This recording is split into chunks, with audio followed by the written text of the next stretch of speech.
When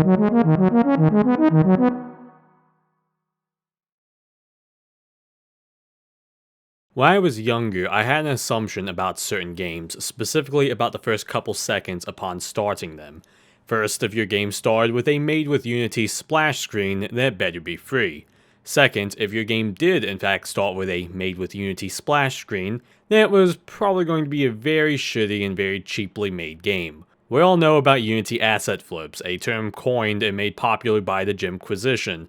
But while I do agree with Sterling that the Unity engine has been used to create utter dog shit, it is easy to be blinded by this fact alone. Inherently, this situation is not a bad thing. Unity 3D is an easy engine to work with, and pre-made assets can be an effective cost-cutting measure. The problem comes from the fact that ideally, these pre-made characters and environments are a basis, a foundation upon which to use your own original art, gameplay mechanics, and narrative. Instead, a number of sloppy, lazy developers have gone against the spirit of the thing, and instead simply buy and resell the assets. What I mean is, the problem of the asset flip is not inherent to the Unity engine. It just so happens that because of how readily available the Unity engine is, the ability for shit to seep into and overflow the waterways of Unity is made equally easier. Here's Uncrowded, and holy fucking shit, all of these three games are exactly the fucking same. They're the same because they're all Unit Z, a full-fledged asset pack sold on the Unity store for $50. Is it a problem? Yeah, it is. I could give an argument as to why this is a problem in terms of the spirit of game development, the spirit of creativity, the moral and ethical implication of effectively freebooting someone's creative work, or I can say take a look at the Steam front page circa 2015. But does this mean Unity is inherently terrible?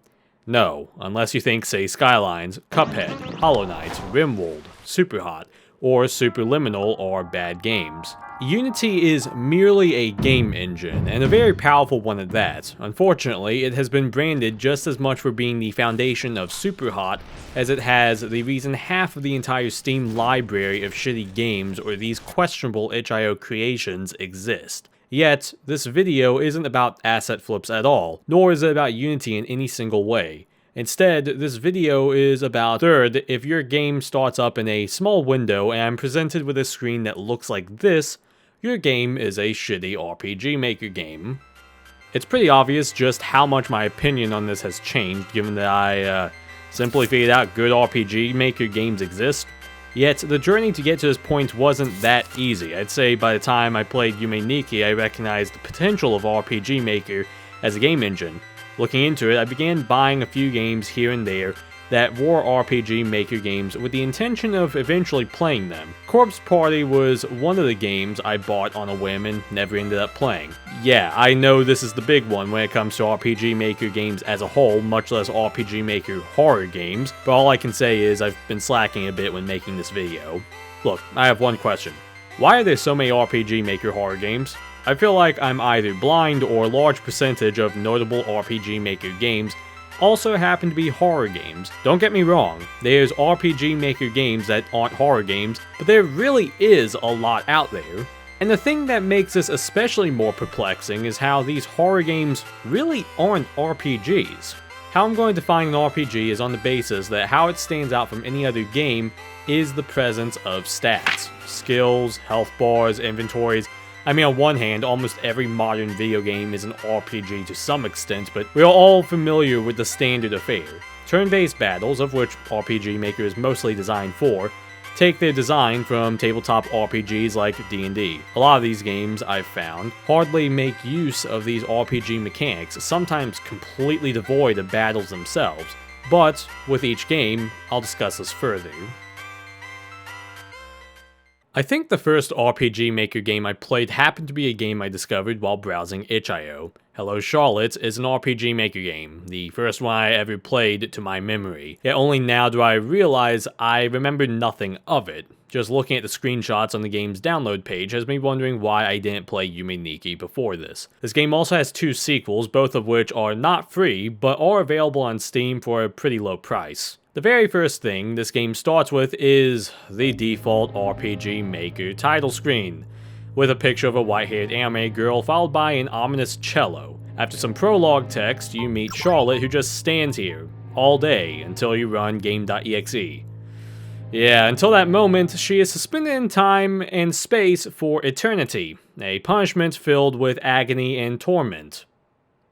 Welcome to Charlotte's Minimalist Room. So far, the only horror is how there is only high end to this background music and very low end. It is all stereotypically horror in terms of it being plainly obvious that there is something off about this whole situation. After finding this note in the game, you learn that Charlotte is a puppet, you are a puppeteer named Seth, and there are aliens and observers who exist. Later on, you meet Huxley the alien's nephew, of which starts the adventure. If I sound like I am confused as to what happened in this game, that's because the first episode is pretty confusing. I'm sitting here editing the script and reading it out loud, and I still don't get the whole story of episode 1.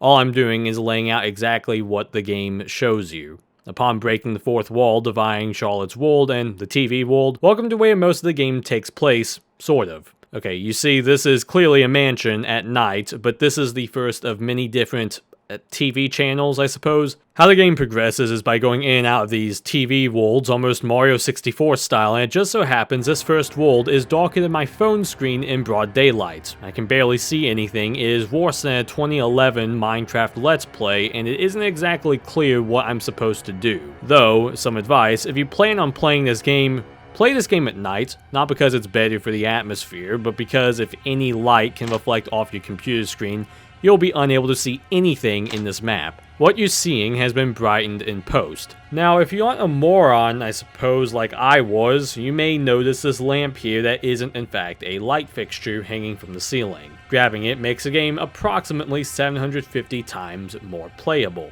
On this level, you can get killed by a teddy bear. Most death scenes will have some illustration accompanying it. I say most because on this same level, you can open a door and get shot, but nothing is shown. Yet on this screen, it is a-okay to show a gaping hole in Charlotte's torso.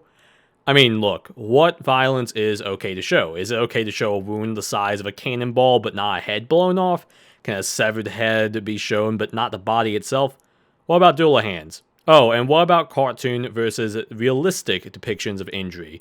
Personally, I'd be more put off by seeing a real person torn apart by a bear than an anime girl torn apart by a teddy bear. Yet, here on YouTube, I can see some, well, perhaps realistic depictions of flesh being torn off bone if you just type in The Walking Dead. Is the fact that this is produced by Hollywood and is clearly fiction enough to justify this being on YouTube?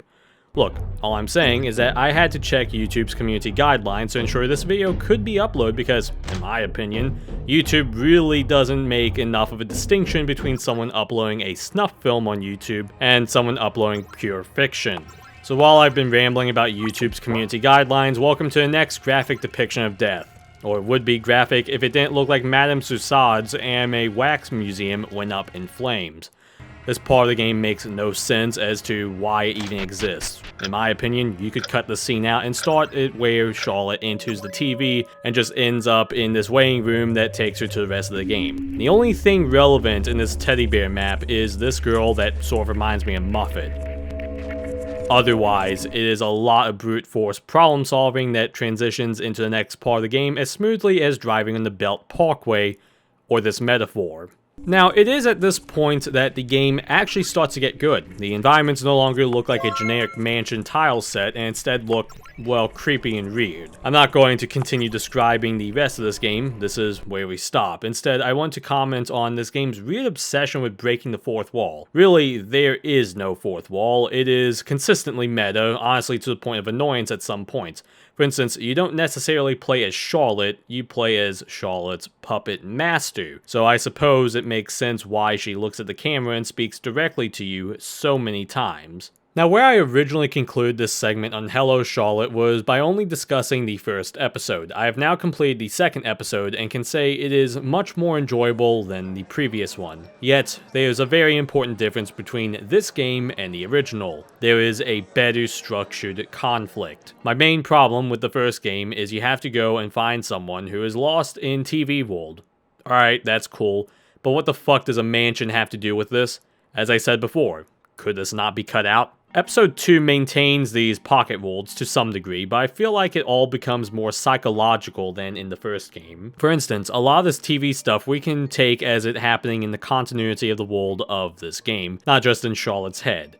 Yet, in the second game, there's a good section of stuff that feels like it is in fact in Charlotte's head. Now, I'm being very careful describing this because there's a bit of a plot twist in these two games that may make all of this more intriguing. Therefore, I regretfully have to cut this short. The more I think about it, the more I want to make a video in the future that talks about Hello Charlotte in greater detail, maybe spoilers and all, even though playing back through the first one left me confused and not as emotionally invested as I seem to remember, because I seriously did remember the ending of that game hitting harder than it did. I actually felt this a bit more in the second game, and it has been on my mind since finishing it. Hello Charlotte Episode 1 was worth playing through to get to Episode 2. With that said, I do not think Episode 2 is flawless. There are so many little bugs and things I can nitpick about with it that kept me from fully getting into it, but I did find that the endings were pretty good. The design of this school is actually charming in a certain surreal horror way, and the story at large does paint a decent tragedy. However, out of interest of only bringing attention to these games, I will talk about them no further. After playing Hello Charlotte, I waited a while and finally got my hands on Yume Nikki. I say this because I had to do a little bit of research to find a fan translation of it. It does exist on Steam, but I distinctly remember reading something about the Steam translation not being as good. Gotta love having to find the best version of a game out of its mini versions. But in October of 2019, I played it for this channel. Initially, after finishing it, I was pretty pissed. Mostly because some of these puzzles need a map to navigate or solve these puzzles, and because the whole game is exploration. What especially pissed me off was this one section of the game that had a 7-second loop of a song playing. 7 seconds. Let be known that this 7-second loop is longer than a normal intro for my videos, but only just, so for the next 21 seconds, I'm going to play my intro arpeggio so that you can get a sense of how annoying this section of the game was. This was one of many segments of the game that annoyed me. Finally! Yume Nikki employs this annoying map looping mechanic for quite a few places. This isn't entirely unique to RPG Maker, but it is a mechanic that I think is annoying as hell because it is so easy to get lost and not know how the fuck to get out. Things look the same. Let me reiterate, things really look the exact same in some parts of this game, and that is where it gets confusing as fuck. Now, I get it. It is meant to have a bit of a psychological effect, but there was almost too much time I spent wondering where the fuck I was. You're thrown into an exploration game where you have to find something, but are not given a map, and the world you're in is by definition endless as it loops back on itself, yet it's not unlimited because you keep retreading the same ground. But here's the thing, even though I don't ever wish to experience Yume Nikki for a second time, I do think this game is an important game. It is very clear the effect this game has had on games as a whole, especially RPG Maker ones. Now granted, I'm not too sure if there's a AAA developer who has made a game inspired by Yume Nikki, but at least in the indie scene, this happens from time to time. Sometimes a new game will have certain things that play homage to Yume Nikki because this game does do a lot of cool visual things. How I even learned what Yume Nikki was is because I saw Uroa and thought it looked like some of the Undertale sprites. I thought, oh shit, did a new update come out expanding on the Gaster lore? Well, no, it was actually another indie game from almost 10 years prior. What I didn't realize was I ultimately played a game I wasn't going to like, minus the interesting artwork. But I'm not saying it is a bad game. There's certainly merit to games where you explore in almost complete silence, left to just the music and visuals, no dialogue. This is why I respect the game as a visual art piece, perhaps similar to Everywhere at the End of Time for music. Yet, at least I've played Yume Nikki, as the task to listen to 6.5 hours of distorted vinyls still sounds daunting. If I may, the biggest appeal to Yume Nikki is the visuals and the soundtrack to create a very specific atmosphere for this game. This is why I think this is a well-made game, as it combines the exploration a game offers with the visuals of a painting and sound of a film, thus demonstrating how interactive media can still be art. So, should you play Yume Nikki? Well, if you're watching this, you probably have, but if you haven't, definitely give it a shot and complete it, even if you need a guide. It is worth it if you are into more psychological games, because without a doubt, there are probably other games you've played that have drawn inspiration from this.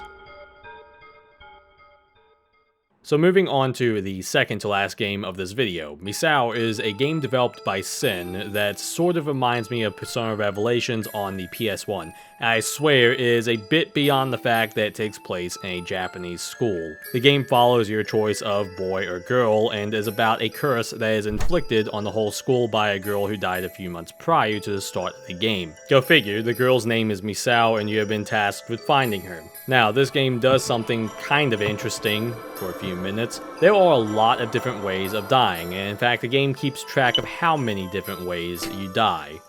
Bookcase, Landline, Urban Legend, Vaporwave, Catholicism, and Mary are 6 of many different ways you can die. On one hand, it is pretty cool how many different ways Sin made death possible in this game, as it is admirable. But on one hand, it does get a tad annoying given enough times, and on the other, part of me does have a few questions. Now, I get that the school is under a curse, where it now exists in a strange pocket dimension reality. That is understood. There's also certain plot points in the story that are directly affected by this, but I won't spoil them. Those make sense, but what doesn't make sense are some of the other things. What the fuck did the art room do to Misao, or this piano, or this bookcase, or this random nun? Trust me when I say Misao has absolutely no connection to this piano, so why does her curse expand to all things mundane in this school as well? And that is the thing with Misao, is that the story is fairly decent with a nice plot twist at the end. I thought it was a fairly pleasant game, of course for a horror game, that didn't overstay its welcome. The game is only a couple hours long, and that is probably the best length you could have had for it. Yeah, I do have to admit that some of these puzzles were a bit hard to figure out.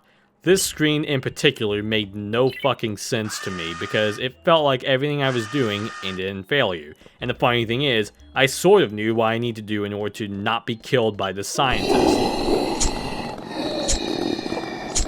Yet it still took me countless deaths and retries to get it right. But do know that you are going to die countless times in this game to figure out specific puzzles with specific solutions to get items that just eventually lead you to the end. In reality, I feel like the whole story of Misao could be told in 40 minutes to an hour compared to the 2.5 hours of gameplay I recorded.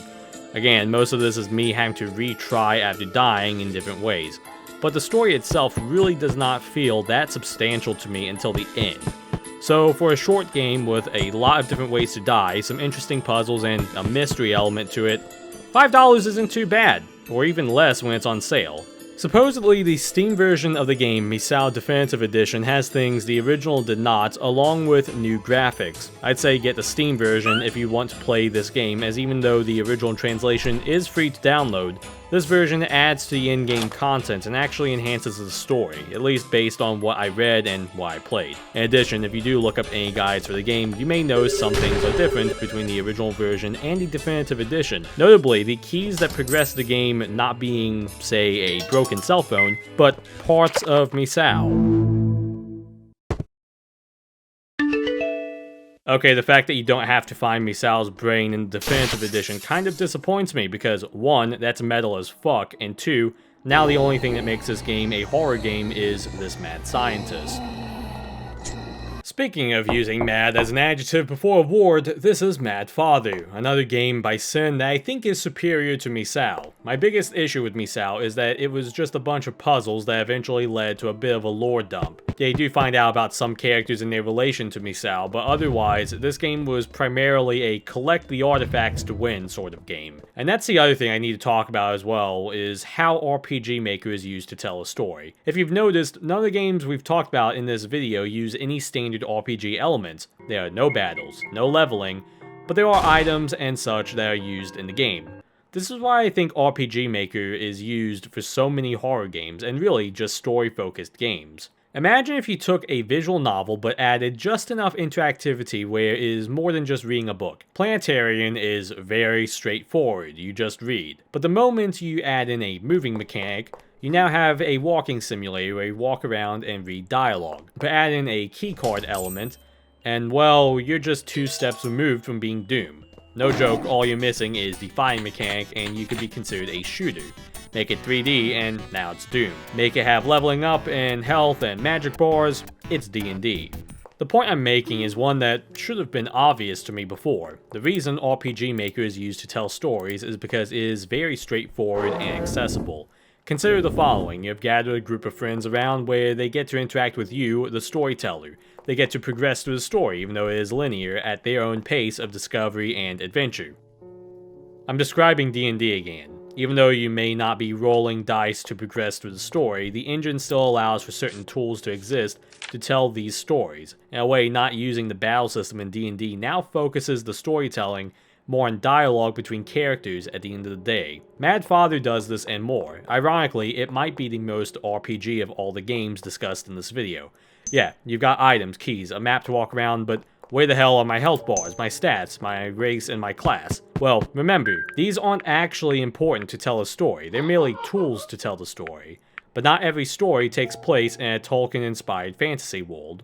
What if the story is of a girl in a mansion whose father is Dr. Frankenstein? On the surface, there is no turn-based combat, so there is no leveling up, none of that normal RPG stuff. But let's take a minute to fill in a D&D sheet for Aya, the girl in this game. Do you think she'll be all that strong, considering she is a little girl who's been sheltered in a mansion her whole life? Perhaps she may have decent dexterity and constitution, and she may even be smart. But would she be wise? Considering her age, she may or may not be all that wise, and for charisma, I mean, it would also have to be pretty low, since I doubt she has that many social skills being sheltered all her life. So, taking that into consideration, the game is of you exploring a mansion and trying not to get killed. In that respect, it is a survival horror game. Don't get killed by the zombies in the hallway. Yet, I know someone is thinking, well, obviously an 11-year-old girl isn't going to be Arnold Schwarzenegger. And you would be correct. As you play through this game, your character has the vulnerabilities of an 11-year-old girl. Her strength is not high enough to fight these doll turrets head-on, so instead she must sneak past them and perform a stealth check. When I say Mad Father is the most RPG of the games here, I actually mean that because it has more gameplay than the previous games. Hello Charlotte consists of a bunch of passcodes you had to find to advance to the next part. Misao had 6 of the 8 pieces of the Triforce of Wisdom.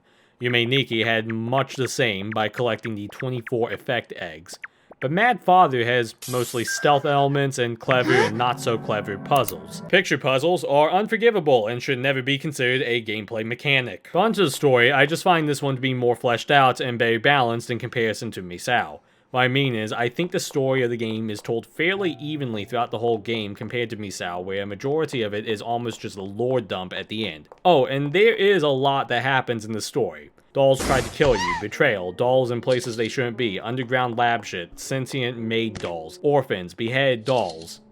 Okay, there's a lot of dolls in this mansion, but really, this game's story could be the length of a film, probably somewhere between just under 2 hours to almost 2.5 hours, depending on how a director of such a film would want to show the flashbacks.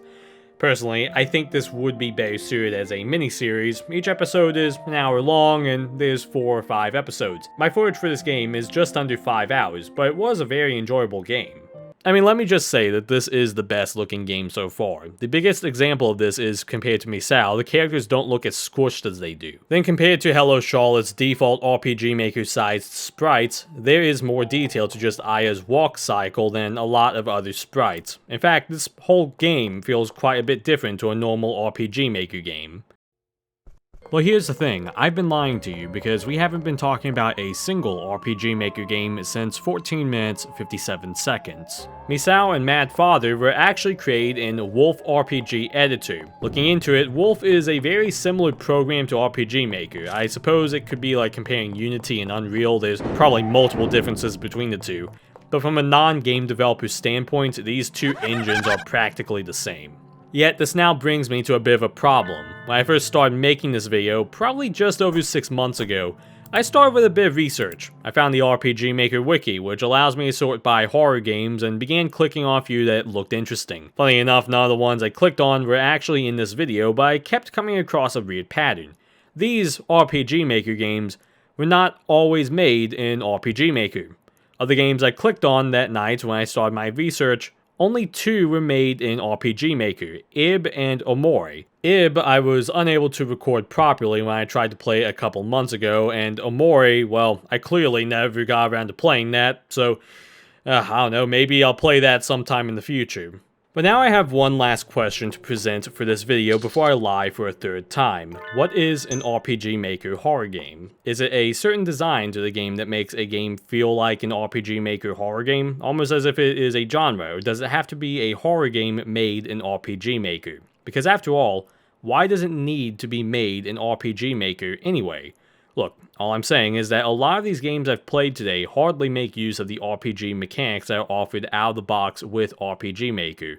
So why does a RPG Maker horror game have to be made in RPG Maker if it does come down to the style of the game? Thus, if it does require the game is made in RPG Maker, then why is it referred to as an RPG Maker game? Because here's the thing, I've looked around and yes, it does come up that Misao and Mad Father were made in Wolf RPG Editor, but people still generally call these two games RPG Maker games. Thus, I posed such an etymological question. And now, having by accident turned my video into a pseudo-academic video essay, it is time to pause here and save the rest of this discussion for another time.